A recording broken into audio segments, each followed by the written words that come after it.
या मंगलाचरणाने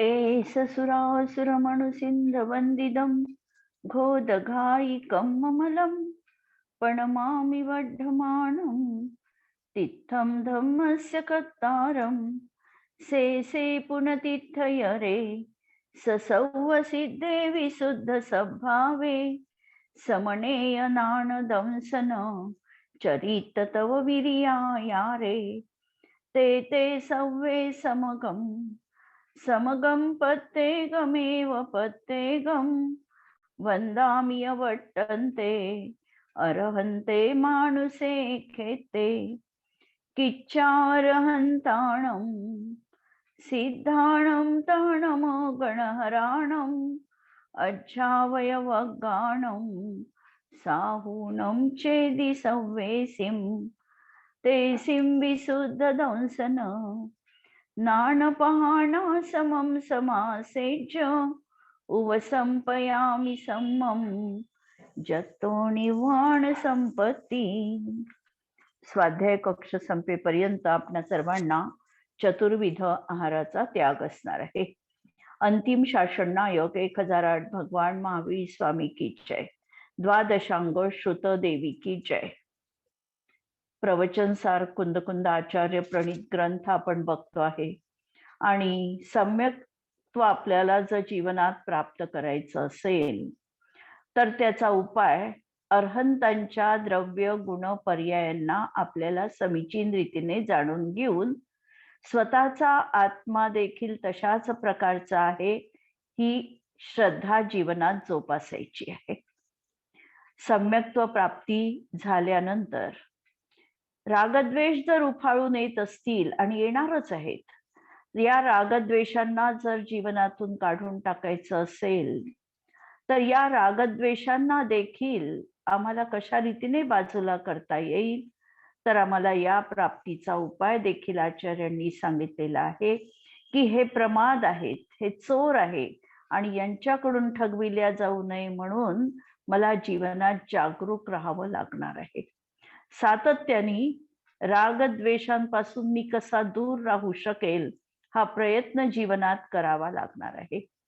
किंवा दुसराही एक उपाय आपण या अनुषंगाने बघू शकतो की आमच्या घरी कोणी अतिथी आले आणि जर आम्ही त्यांचा आदर सत्कार केला नाही, त्या अतिथींकडे जर आम्ही दुर्लक्ष केलं तर अतिथी घरामध्ये जास्त काळ राहत नाही। जर त्याचा आम्ही खूप आदरातिथ्य केलं तर ते ठाण मांडून बसतील, परंतु त्यांच्याकडे दुर्लक्ष केलं तर मात्र ते जास्त काळ घरात राहणार नाही। त्याप्रमाणे रागद्वेष आमच्या जीवनात आल्यानंतर त्यांना जर आम्ही आवभगत त्याची केली नाही, त्याला जर मान सन्मान दिला नाही आणि रागद्वेषांकडे जर आम्ही दुर्लक्ष केलं तर रागद्वेष अंतःकरणात जास्त काळ राहू शकत नाही। हाही उपाय चरणानुयोग आदी ग्रंथांमध्ये आम्हाला प्रतिपादन केलेला आहे। हे द्रव्यानुयोगाचं शास्त्र असल्यामुळे या ठिकाणी हे सांगितलं की प्रमाद तुझ्या जीवनात आहे हा तुझाच अपराध आहे, याला सर्वस्वी तूच जबाबदार आहे आणि तूच याचं निराकरण करायचं आहे। म्हणजे आमच्याच हाती आमच्याच परिणामांना छेदण्याचं शस्त्र देखील आचार्यांनी दिलं की राग येत असताना तू हे चिंतन कर की मी न्यायक स्वभावी आत्मा आहे, मी अर्हंतांचे द्रव्य गुण पर्यायांना स्मरणात ठेवणार आहे। या शस्त्रानेच तू आपल्या या विकारांवर विजय प्राप्त करू शकतो आणि असा हा दर्शन मोहनीयाला आणि चारित्र्य मोहनीयाला जिंकण्याचा उपाय 2 गाथांमध्ये 80 आणि 81 गाथांमध्ये आपण बघितला। आता या ठिकाणी हे सांगतात की मोक्षाचा मार्ग एक आणि एकच आहे। जसं तत्वार्थ सूत्रामध्ये देखील आपण बघितलं होतं की सम्यक दर्शन ज्ञान चारित्राणी मोक्ष मार्ग एक वचन केलेलं होतं। 3 तऱ्हेचं एकत्रीकरण असताना देखील त्रितयात्मक मार्ग सांगितला नव्हता। मार्ग एक आणि एकच आहे। जरी द्रव्य संग्रहामध्ये दुविहंपी मोक्ष हेऊम झाणे पाऊ नदी जम मुनी नियमा म्हणजे 2 प्रकारचा मोक्ष मार्ग आहे असं कथन केल्या गेलेला आहे. तरी त्या ठिकाणी व्यवहार मोक्ष मार्ग आणि निश्चय मोक्ष मार्ग असे 2 मार्ग नसून कथन पद्धती 2 तऱ्हेची आहे. कथनामध्ये व्यवहाराचाही उपदेश दिला जातो आणि निश्चयही प्रतिपादन केला जातो. पण व्यवहार हा निश्चयामध्ये विलीन होतो आणि निश्चयच पुढे चालतो आणि तो शेवटी निर्वाणाला पोचवू शकतो. म्हणून निश्चयाने मोक्ष मार्ग एक आणि एकच असणार आहे. याही ठिकाणी हीच गोष्ट सांगितली की द्रव्य गुण पर्यायाला, कुणाच्या अरहंतांच्या द्रव्य गुण पर्यायाला यथार्थ रीतीने जाणा आणि हे जाणल्यानंतर सम्यक्त्वाची प्राप्ती होईल. सम्यक्त्वाची प्राप्ती झाल्यानंतर चारित्र्याची देखील प्राप्ती जीवनात करा आणि असा अभेद रत्नत्रयात्मक हा एक आणि एकमेव मार्ग त्या ठिकाणी असणार आहे. गाथा पहा, 82 नंबरची गाथा. सव्वेव्य अरहंता तेन विधानेन खविदकं मंसा किच्चा तथोवदेशं निवादाते नमो तेसिं. सव्वेव्य अरहंता तेन विधानेन खविदकं मंसा किच्चा तथोवदेशं निवादाते नमो तेसिं. या सव्वे अरिहंता, जे कुणी सर्व अरिहंत होऊन गेले. अरिहंत किती होऊन गेले? अरहंत असंख्यात, अनंत अनंत असे अरिहंत भूतकाळामध्ये होऊन गेलेले आहे. समय हा अनादी अनंत आहे आणि या अनादी अनंतामध्ये ह्या 24च्या परंपरा, 24 तीर्थंकरांच्या परंपरा या भरत क्षेत्रात आणि ऐरावत क्षेत्रात नित्य होतच आहे. विदेह क्षेत्रात तर सातत्याने 20 तीर्थंकरांचा नियम आहे आणि तिथे जागा रिक्त राहतच नाही. एक तीर्थंकर मोक्षाला गेले की दुसरे तीर्थंकर तिथे होतातच. हा तर तीर्थंकरांबद्दल नियम आहे. आणि अरिहंत एकेका समवशरणामध्ये कित्येक जीव अरहंत पदवी प्राप्त करून मोक्षाला जातात. म्हणून अरहंत हे असे कितीतरी अनंत अरहंत भगवान होऊन गेलेले आहे. हे सर्वच अरिहंत भगवान तेन विधानेन खविदकं मंसा, याच विधानाने, याच विधान म्हणजे मार्ग, याच मार्गाने, याच म्हणजे 80 आणि 81 या गाथेमध्ये सांगितलेल्या मार्गाने, म्हणजे अरहंतांच्या द्रव्य गुण पर्यायांना जाणून घेऊन माझा आत्माही तसाच आहे ही श्रद्धा ठेवून क्रमिक विकास करता करता चारित्र्याची देखील प्राप्ती करून घेऊन चारित्र मोहाचा नाश करून याच क्रमाने त्यांनी देखील कर्माला खविदकं मंसा, कर्मांचा क्षय केलेला आहे. तथोवदेशम, आणि जे त्यांनी अंगीकार केलं तशाच प्रकारचा उपदेश त्यांनी भव्य जीवांना देखील दिलेला आहे. आणि किच्चा अरिहंतानम, आणि अशा उपदेश करून ते देखील मुक्त बनलेले आहे. आणि तेसिम नमो, अशा त्यांना नमस्कार असो. या ठिकाणी परत नमस्कार हा शब्द आलेला आहे की त्यांना या ठिकाणी अरहंत भगवंतांना किंवा जे त्या मार्गावर आरूढ झाले त्या सर्वांना हा नमस्कार आहे. टीका पहा. या रीतीने भूतकाळामध्ये क्रमप्रवृत्तीने, क्रमप्रवृत्तीने याचा अर्थ भूतकालामध्ये क्रमप्रवृत्तीने म्हणजे चतुर्थ गुणस्थानाची प्राप्ती करून घेऊन विकास करता करता, कारण चतुर्थ गुणस्थानातून एकदम तर तो 14व्या गुणस्थानात जाऊ शकत नाही. स्टेप बाय स्टेप त्याला जावं लागणार आहे. 4थ्या गुणस्थानातून यदा कदाचित 5व्या गुणस्थानात तो जाणार नाही. पण कारण श्रावकांची व्रत तो स्वीकारेलच प्रत्येक जीव असं नाही आहे. कधी कधी तो डायरेक्ट 7व्यामध्ये देखील जाऊ शकतो, मुनिव्रताचं देखील अंगीकार करू शकतो. पण निर्ग्रंथ अवस्था धारण केल्याशिवाय सुद्धा मुक्ती नाही, मुनी झाल्याशिवाय सुद्धा मुक्ती नाही. आणि म्हणून याही गुणस्थानामध्ये त्यांना राहावं लागतं. या गुणस्थानामध्ये अशा तऱ्हेने राहिल्यानंतर श्रेणी आरोहण करावीच लागते. म्हणजे 8, 9, 10 ह्या ज्या श्रेणीच्या चारित्र्याच्या भूमिका आहे या देखील जीवनात त्यांना पार पाडाव्या लागतात. आणि यदा कदाचित क्षपक श्रेणीच एकदम आरोहण केली तर 10व्या मधून डायरेक्ट 12व्या गुणस्थानामध्ये देखील ते जीव जाऊ शकतात. आणि असा हा क्रमिक विकास करूनच पूर्णतेला ते प्राप्त होतात. एकदम तर काही कोणी 4थ्यातून 14व्यात जाऊ शकत नाही किंवा पहिल्यातून 10व्यात अशी देखील त्याची कुठेही उडी नसते. पहिल्यातून भलाही तो यदा कदाचित 7व्या गुणस्थानात जाऊ शकतो. म्हणजे पहिल्यातून एकदम तो चढेल तर 7 पर्यंत चढू शकतो, डायरेक्ट 7व्यात जाऊ शकतो. आणि 7 नंतर मात्र अशा तऱ्हेने त्याला चारित्र्य प्राप्तीसाठी याच क्रमाने 8, 9, 10 याच क्रमाने त्याला मार्ग आरोहण करावं लागतं. असा हा क्रम प्रवृत्तीने विकास करून, म्हणून या ठिकाणी शब्द ठेवले क्रम प्रवृत्ती, की विशिष्ट क्रमानुसारच तो आरोहण करतो.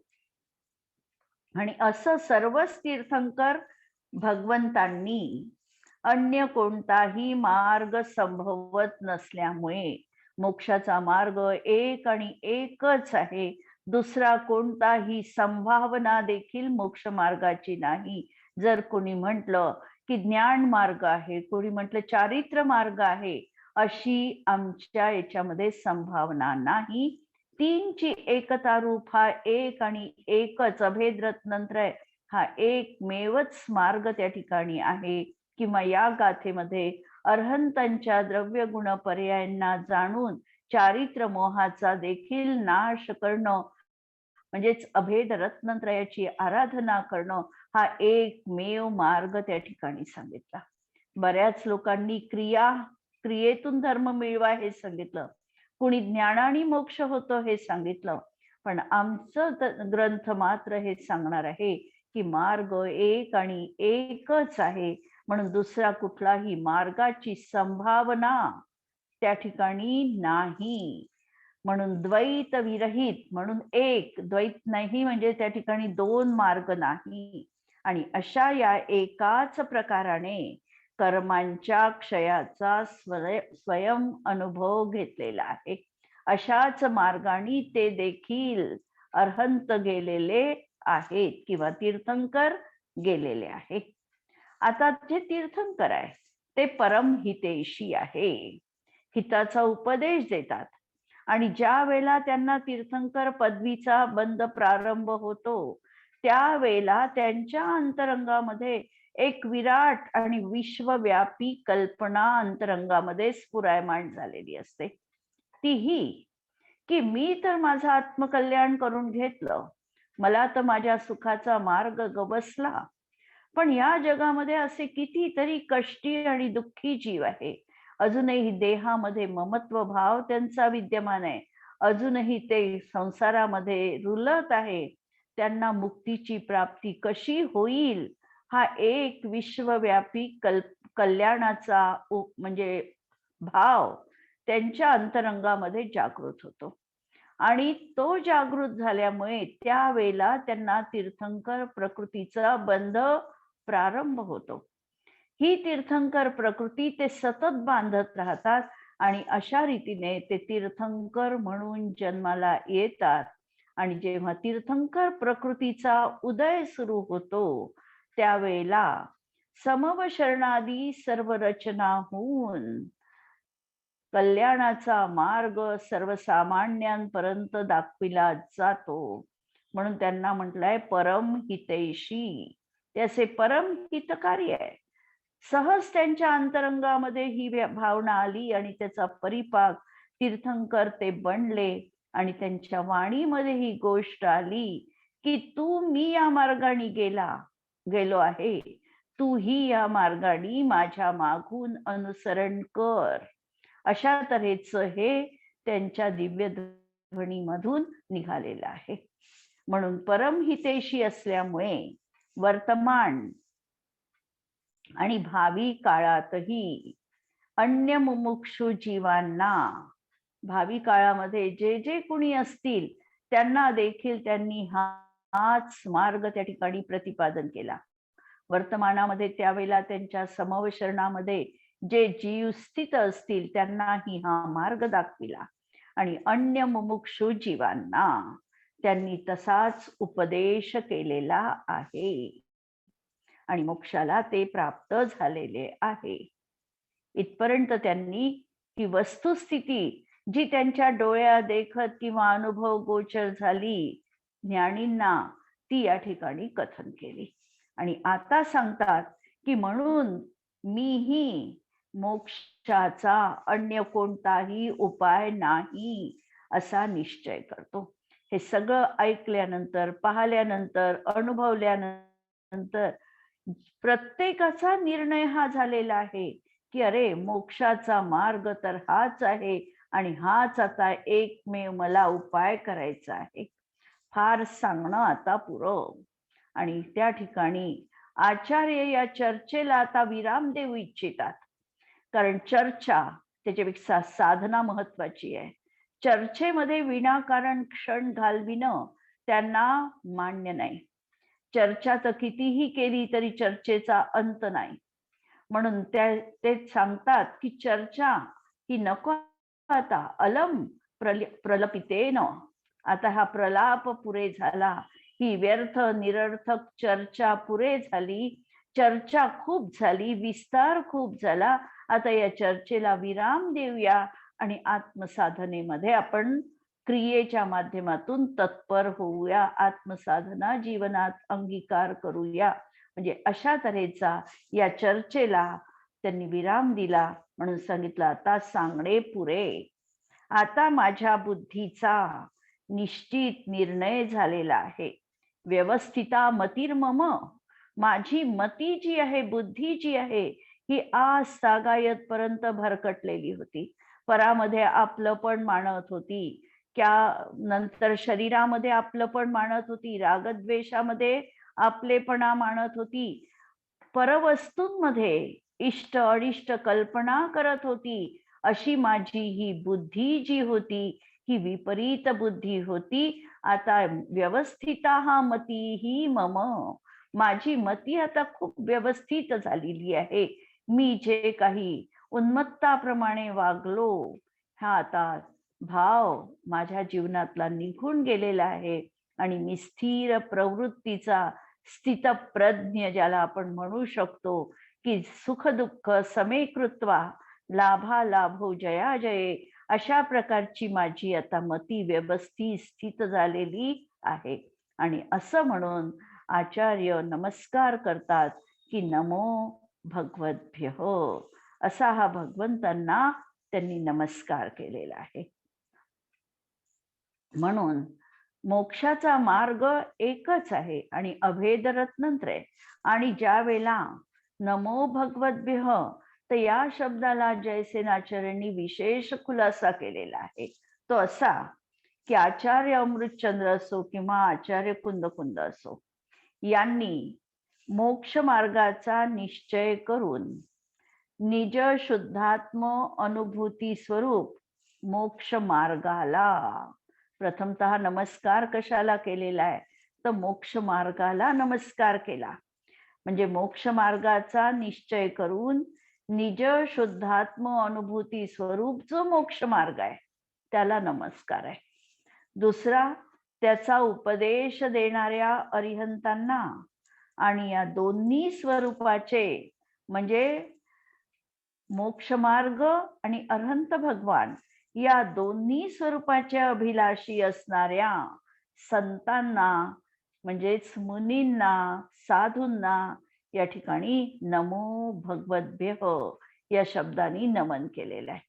आचार्य जयसेनांची दृष्टी अत्यंत परमपैनी राहिलेली आहे, अगदी सूक्ष्म दृष्टी आहे आणि प्रत्येक शब्दाला कसा न्याय द्यायचा आणि कुठे विस्तार करायचा हे जयसेनाचार्यांच्या टीकेमध्ये आपल्याला त्या ठिकाणी बघायला मिळतं. ज्या शब्दाचा उलगडा आपल्याला कदाचित अमृतचंद्र आचार्यांच्या टीकेमध्ये दिसणार नाही, तो भाव त्यांनी जयसेनाचार्यांनी अत्यंत सुंदर रीतीने आणि साध्या शब्दांमध्ये विशद करून सांगितलेलं आहे. याही ठिकाणी नमहा या शब्दातून त्यांनी 3 अर्थ काढले, की एक तर अनुभूती स्वरूप मोक्ष मार्गाला नमस्कार केला, दुसरा त्याचा उपदेश देणाऱ्या अर्हंतादिकांना नमस्कार केला आणि दोहोंच स्वरूपाच्या अभिलाषी असणाऱ्या अशा संतांना या गाथेमध्ये नमस्कार केलेला आपल्याला दिसतो आहे. हा ज्ञानतत्व अधिकार आहे. ज्ञानतत्व प्रज्ञा पण अधिकार आपण वाचतो आहे आणि शेवटच्या आता ह्या गाथा आपल्या सुरू आहे. यामध्ये ज्ञान स्वभावी द्रव्य, ज्ञान स्वभाव असा गुण आणि ज्ञानाच्या पर्यायी हे जाणून जो स्वभाव सन्मुख झालो, जो जीव स्वभाव सन्मुख होईल त्याचा मोहनीय कर्मदर्शन मोहनीयाचा नाश होतो आणि चारित्र मोहनीयाचाही तो नाश करून कर्मक्षय करतो. काल हा अनादी अनंत आहे. पूर्वी जे जे सिद्ध बनले किंवा अर्हंत बनले ते आपल्या अशुद्ध अवस्थेचा त्याग करूनच बनलेले आहे. सम्यक्त्व लाभ आणि रागद्वेषाचा त्याग हाच मोक्षाचा उपाय आहे. या उपायाने ज्यांनी मुक्ती मिळविली तोच उपाय त्यांनी सर्वांना प्रतिपादन केलेला आहे. तीर्थंकर होण्यापूर्वी सर्वांच्या कल्याणाचा विकल्प त्यांच्या जीवनात होता आणि दिव्यध्वनी जेव्हा प्रचारित झाली तेव्हा कुठल्याही तऱ्हेचा असा परकल्याणाचाही विकल्प विराम पावला होता. कारण निर्विकल्प भूमिका होती आणि निर्विकल्प म्हणण्यापेक्षा केवळ ज्ञानाची पर्याय जीवनात प्रगट झालेली होती. हा विकल्प नव्हता, पण तो संस्कार, ती जी समशरणाची रचना आहे ती मात्र तिथे घटित झाली आणि त्यांच्या दिव्यध्वनीमध्ये कोणत्याही तऱ्हेचा पूर्वापर असा विरोध कथनामध्ये राहिलेला नव्हता. परामुळे कल्याण होईल ही व्यग्रता पूर्वी होती ती आता थांबलेली होती आणि त्यांनी जे केलं तेच त्यांनी प्रतिपादन केले. असा हा निश्चल रत्नत्रयात्मक शुद्धात्मरूप मोक्ष मार्ग आहे असा उपदेश करून अक्षय सुखाने ते तृप्त बनले. या गाथेला वृंदावन कवी म्हणतात, ताही सुविधान करी तीर्थेश अरिहंत. ताही सुविधान म्हणजे त्याच मार्गाचं अवलंबन करून तीर्थेश अरिहंत सर्व कर्म शत्रु नको मूलते विदारी है. सर्व कर्म शत्रूंना त्यांनी मुळातून काढून टाकलं. तासी भांती देय उपदेश भव्य वृंदनिको. त्यांनी तशाच प्रकारचा भव्यांना उपदेश दिलेला आहे. आप शुद्ध सिद्ध होय वरी शिवनारी है. आणि तुम्ही शुद्ध सिद्ध होऊन शिवनारीचं वरण करू शकता. सोई शिवमाला विराज तू है आज लघु. अनादि सो सिद्ध पंथ यही सुखकारी है. ऐसे उपकारी सुखकारी अरिहंत देव मन वच काय तिन्हे वंदना हमारी. अशी याही ठिकाणी त्यांनी वंदना केली आहे. आणि या गाथेचा प्रयोग आमच्या जीवनात करताना कैवल्य प्राप्तीसाठीच म्हणजे मोक्षासाठी भूतार्थाचा आश्रय घेऊन सत्यार्थाचा आश्रय घेऊन जी वास्तविकता आहे, जे प्रयोजनीय आहे त्याचा आश्रय घेऊन सम्यक्त्व प्राप्त करून रागद्वेषाचा परिहार जीवनात करायला पाहिजे. अशा तऱ्हेची ही गाथा आपण बघितली. आणि या गाथेनंतर जयसेन आचार्यांच्या टीकेमध्ये आणखी एक गाथा आलेली आहे जी अमृतचंद्र आचार्यांच्या टीकेमध्ये आपल्याला मिळत नाही. ती गाथा अशी की रत्नत्रय धारक पुरुष म्हणजेच मुनी, रत्नत्रयाचे धारक मुनी, त्यांना दान, पूजा आणि गुणप्रशंसा आणि नमस्कार करण्यायोग्य तेच आहे, अशा तऱ्हेची ही गाथा या ठिकाणी आलेली आहे.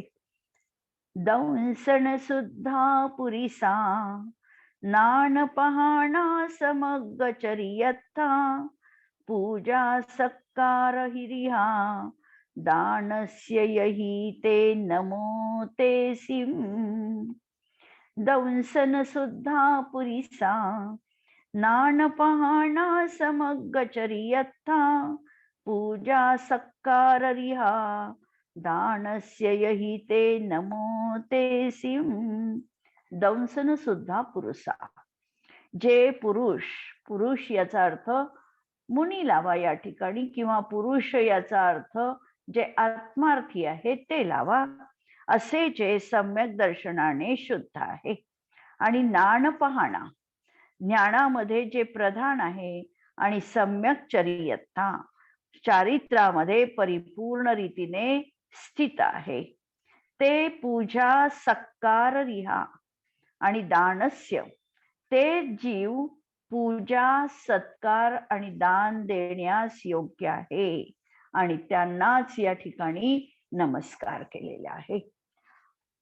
जयसेनाचार्यांच्या गाथेमध्ये बहुतांश गाथा ज्या प्रक्षिप्त आहे, की ज्या अमृतचंद्र आचार्यांच्या टीकेमध्ये नाही, पण यांच्या टीकेत आहे, त्या बहुता नमस्काराच्याच गाथा आपल्याला मिळतात. परंतु या ठिकाणी त्यांनी दंसन सुद्धा या शब्दाचं विशेष स्पष्टीकरण दिलेलं आहे टीकेमध्ये, की निज शुद्धात्म रुची रूप निश्चल सम्यक्त्व साधकानी 3 मूढता आणि 25 मलांनी रहित, 3 मूढता आणि 25 दोषांनी रहित. जसं आपण सम्यक्त्वासाठी जेव्हा रत्नकरण शावकाचार उघडतो त्यावेळेला आपल्याला त्या ठिकाणी गाथा पण मिळतात, की असं रत्नत्रय आमचं कसं असलं पाहिजे, तर 25 दोषांनी रहित, 3 मूढतांनी रहित, अशा तऱ्हेचं रत्नत्रयाची आराधना जेव्हा जीवनात होईल, सम्यक दर्शनाची आराधना, त्यावेळेला आमचं दर्शन परिपूर्ण म्हटल्या जातं. 8 अंगांनी सहित, 8 दोषांनी रहित असं आमचं हे श्रद्धा निर्मल असली पाहिजे. आणि निश्चल रुची, जसं रुची हा शब्द, तर या अर्थी रुची शब्द श्रद्धेसाठी रुची शब्द वापरला जातो. जसं छडाला मध्ये म्हटलेलं आहे, की परद्रव्य न ते भिन्न आपमे रुची सम्यक्त्व बल आहे. याही ठिकाणी रुची हा शब्द सम्यक्त्वासाठी वापरलेला आहे. जयसेनाचार्यांनी देखील सम्यक्त्वासाठी शब्द या ठिकाणी ठेवला, की निज शुद्धात्म रुची रूप असं निश्चल सम्यक्त्व साधकांनी, हा शब्द त्यांनी देखील ठेवलेला आहे. आणि त्यांनी 3 मूढतांनी रहित आणि 25 दोषांनी रहित अशा तत्वार्थ श्रद्धानानी हे आमचं दर्शन शुद्ध होणार आहे. म्हणून हे ज्याच्या जीवनात आहे तो दर्शन शुद्ध आहे. नंतर नान पाहण्यासाठी शब्द ठेवले, की निरुपराग स्वसंवेदन ज्ञान साधकानी. ज्ञान साधका कसा पाहिजे, तर निरुपराग, ज्याच्या जीवनातला राग निघून गेलेला आहे आणि स्वतःच्या आत्मतत्वाला ज्यांनी स्वतः जाणलेलं आहे, म्हणून स्वसंवेदन ज्ञान ज्याचं आहे. पराला तर हा जाणण्यामध्ये प्रयत्नशील असतो व्यवहारामध्ये, पण स्वतःला ज्यांनी आपल्या ज्ञानतत्वाला ज्ञानतत्वानी जाणलेला आहे, असा हा स्वसंवेदन ज्ञानी. हा कसा आहे, तर वितराग सर्वज्ञ प्रणीत परम आगमाभ्यास ज्ञानानी प्रधान आहे. जे शास्त्र आहे हे वितराग सर्वज्ञ प्रणीत आहे, आप्तोपज्ञम अनुल्लंघ्यम अदृष्टेष्ट विरोधकम, अशा प्रकारचं जे शास्त्र आहे हे वितराग सर्वज्ञ प्रणीत आहे. ही जी आजही आमच्या पर्यंत ज्ञानधारा पोचलेली आहे, हे म्हणत असताना आपण म्हणतो की सर्वज्ञ कथितः गणधर देवाः तदुत्तर ग्रंथ करतार, अशी ही सगळी मालिका आमच्यापर्यंत आचार्यांच्या माध्यमातून येऊन पोचलेली आहे. अशा या ज्ञानानी जे प्रधान आहे, समरस आहे, ज्ञात आहे, ते ज्ञानेन प्रधानः समर्थाः, शब्द ठेवला प्रौढाः. आणि सम्यक चारित्र्यासाठी त्यांनी म्हटलं की निर्विकार निश्चल आत्मानुभूती लक्षण, निर्विकार आणि निश्चल, चलित न होणारी अशी आत्मानुभूती हे ज्याचं लक्षण आहे. आत्मानुभूती हे चारित्र्याचं लक्षण म्हटलं जातं किंवा लीनता हे चारित्र्याचं लक्षण आहे. अशा या निश्चल चारित्र साधकांनी आचारादी शास्त्रामध्ये कथित असलेल्या, आचारादी जे शास्त्र आहे, आचारांग सूत्रकृतांग हे जे 12 अंग सांगितलेले आहे, यामध्ये आचारांगामध्ये मुनींचं मूलगुण कसे असावे आणि उत्तर गुण कसे असावे याचं संपूर्णतः चित्रण केलेलं आहे. म्हणून अशा आचारादी शास्त्र कथित मूलोत्तर, मूल आणि उत्तर गुण अनुष्ठानादी रूपेण, अनुष्ठानाच्या रूपाने हे चारित्र आणि ते समग्र परिपूर्ण असं समग्र चारिस्थाहा, असं जे समग्र चारित्रामध्ये स्थित आहे, असे कोण असणार आहे? तर असे नियमपूर्वक ते मुनीच असणार आहे, यतीच असणार आहे, अनगार असणार आहे, ऋषी असणार आहे, तपस्वी असणार आहे. हे जे कोणी आहेत यांनाच द्रव्य भाव लक्षण पूजा, यांचीच पूजा केल्या गेली पाहिजे. म्हणजे प्रामुख्याने पूजा ही रत्नत्रय धारींचीच, मुनींचीच संभवनी आहे. म्हणून त्यांची द्रव्यानी आणि भावानी देखील पूजा. नंतर गुणप्रशंसा, त्यांच्याच गुणांचा अनुवाद हा सातत्याने असला पाहिजे. मुनींचे त्यांचे चारित्र लक्षात घेऊन त्या चारित्र्याच्या अनुषंगाने त्यांची गुणप्रशंसा, त्यांचं तपश्चरण पाहून ते मासोपवासी आहे का, सिंहनिष्क्रीडित व्रत करतात आहे का, चंद्र कवलायन नावाचं व्रत करतात आहे का, अनेक व्रत त्यांचे आठवून तशा प्रकारच्या त्यांच्या गुणांची प्रशंसा करणं आणि अशांचा सत्कार आदर, आणि ते अर्हा योग्या भवंती, आणि तेच त्यासाठी सत्कार करण्यास अत्यंत योग्य आहे. आणि दान देण्याचे देखील उत्तम पात्र कुणाचं म्हटलंय? दान देताना तर मुनींचं पात्र हे उत्तम पात्र म्हटल्या गेलेलं आहे. आणि उत्तम पात्रामध्ये देखील, मुनींमध्ये देखील, नंतर गणधर त्याच्यापेक्षाही श्रेष्ठ आहे. आणि गणधरांपेक्षा देखील तीर्थंकरांचं आहाराचं भाग्य जीवनात मिळणं हे त्याही पेक्षा सौभाग्य सूचक मानल्या गेलेलं आहे.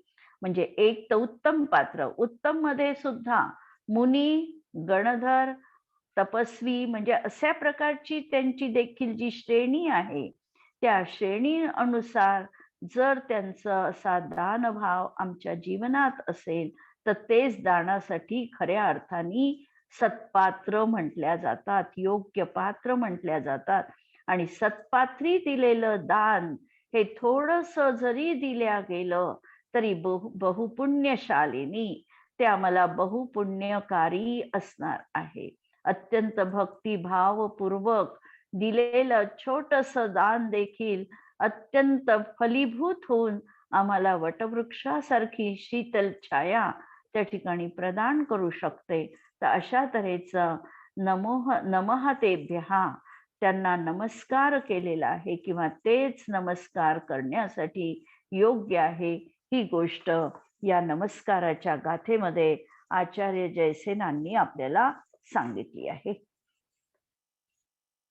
हे झाल्यानंतर आता आपल्याला पुढे शुद्धात्म प्राप्तीच्या मार्गापासून भ्रष्ट करणाऱ्या मोहाचा स्वभाव आणि त्याची भूमिका कशी आहे हे सांगतात.